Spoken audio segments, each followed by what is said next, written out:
Welcome back to the channel. So today we're going to start a new project, and it's not going to be an engine. We're actually going to build a fixture for the belt sander, and this is inspired by the one that Blondie Hacks built, if you've ever seen that one. So I've got a rough sketch here of what we're going to do, just a rough idea at this point. So it's going to be a fixture with a bottom plate and a top plate, and they're going to be on a dovetail, so it'll slide in and out, and then there will be a handle here in the back that you can turn, and a screw, and then this will move this in and out, and then the belt is up here.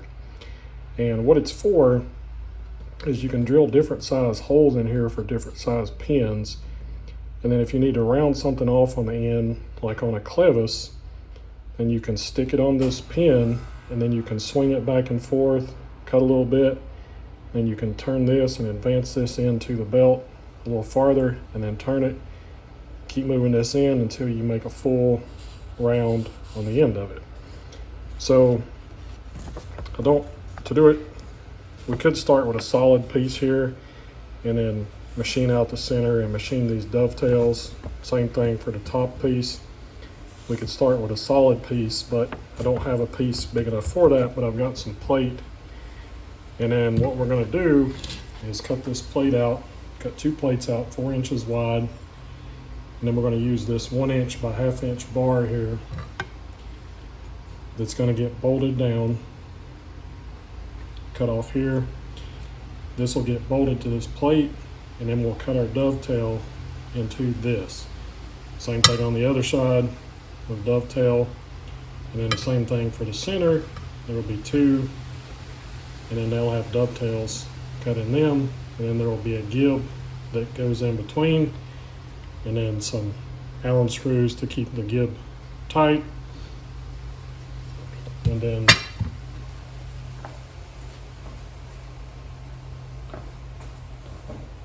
there will be a screw. It's a fine threaded 5/16, so there'll be an end plate on here that this will get captured into, and then there'll be a handle here, and then there'll be a nut that will be on the bottom plate. So as you move this, it'll move this top plate in and out, and then there'll be a little small piece on the bottom here which will get bolted to this plate, and then there will be screws come up from the bottom side that'll bolt this to the table on the belt sander. So something I am going to do different also is this front piece. I'm going to make it to where it's bolted in, so you can put different size holes in it, but if you ran out of holes or you need to change this out for some reason, you can just unbolt this plate, bolt a new piece in, and then drill new holes in it. So first thing we're going to do is get 2 pieces cut 4 inches wide for the top and the bottom plate, and then we're going to get 4 side pieces cut, and then to start with, on the top plate, we'll go ahead and bolt these on, and then we'll go ahead and make a cut here for the piece that's going to be removable. So there'll be a screw here, a screw here, and a screw here to bolt these on, and then we can set this up. I'm going to try to do it in the shaper to cut these dovetails, and then same thing on the bottom. We'll get those pieces bolted on, but we have to, one side has to be cut a little bit different or put into a different position to account for the thickness of the gib. So I'll probably cut the top ones first, and then we'll figure out where we need to place the ones on the bottom plate. So I'll get this laid out, and we'll get over to the bandsaw and start cutting on it.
Okay, so we're over here at the shaper now, and I got the rails bolted on both pieces.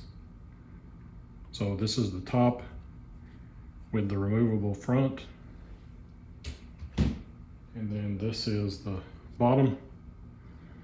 And then I did do the calculations here where to put these rails, so when we cut the angle here, cut the dovetail, that this side will be flush. And then so that we can run a gib, this rail is actually offset in just a little bit. So we're gonna have, and we'll talk about this later, but there'll be an 80 thousandths thick gib that runs between the two dovetails. So my pieces here are 1/2 inch tall. It's a 30-degree angle. So you can do the math on that or draw it up in CAD and figure out where to locate these rails at. So I've got the vise trimmed in, used the mag base and the test indicator.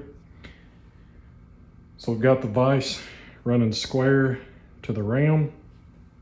And then to set the angle, I actually used an angle block here and put this in the vise and held it on with some magnets. Put the test indicator here, and it's got markings on the head here, but just to make sure I'm at the right angle, we ran the test indicator up this to make sure to dial in our head, make sure we was at the correct angle.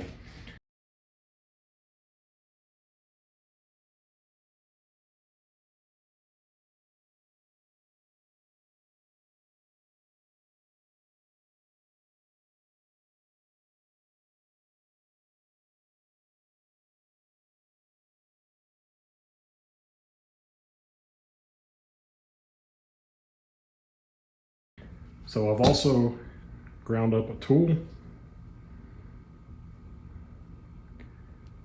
So it'll be mounted in here like this, and then this will cut our dovetail here.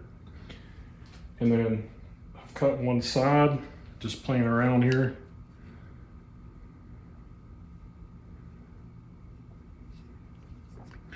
And I had to make some adjustments on the tool. So the tool is in here like this. So it's at about a 55, 58 degree angle. You want a little bit of clearance in there on both sides.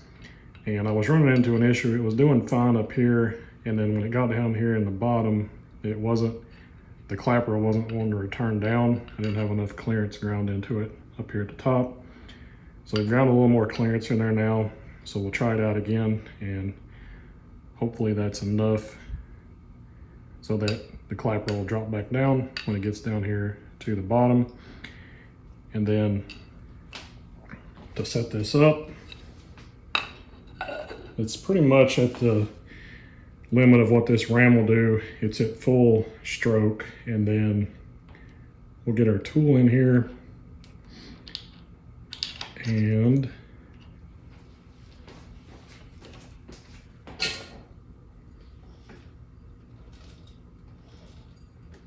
set our angles. And then the clapper box, I've been adjusting on it a little bit, but ideally, if you took and you split the V that we're cutting out in half and you drew a line through the center, that's kind of where we want the center of this to be, so that when the tool lifts up on the backstroke, it's not digging in to the bottom or to the top. So I played around with that a little bit to get that to the right angle so that it's not rubbing. So we'll get everything set up and cut this other side. You could reverse the head if you wanted to, but my plan is to cut one side and then just flip the piece and cut the other side, so that way I know that they match instead of trying to set the angle on the other side. It's a lot easier if you're working from this side of the machine to advance this down on the backstroke, to advance the handle down. So we'll advance it down on the backstroke. So we'll get this set up, and then once I get the dovetails cut, I'll bring you back.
Okay, so that went pretty good. I got the dovetails cut on both pieces now. And they fit together good. And what I've got here is a brass piece that I'm going to use for the gib. And I've got it clamped to the bottom. And we're going to do this so that we can set it up in the mill. And then we can machine this to machine the angle that we need on this. It'll end up looking like a parallelogram. Once we machine this angle here, then we'll flip it over and clamp it down and then machine the other side down flush to that. And that should fit the gib. And then we'll need to drill some holes through here and put some set screws so we can put adjusters in here to adjust the tension. So we'll get this angle machined and then get it fitted together.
Okay, so we got the gib fitted in there. And I drilled and tapped 3 632 holes here for some socket head cap screws, and those will capture into, I drilled just about halfway through the gib, so the point there will capture that and the gib will move with it. Then I've squared the ends up and it moves. It's a little tight, but we don't want too much play in it.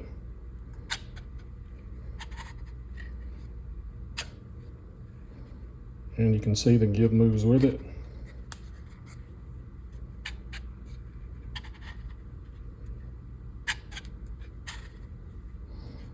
So that's going to do it for this episode. Next time we'll start working on a plate here that goes on the end, and then figuring out the screw and a handle so we can move this back and forth.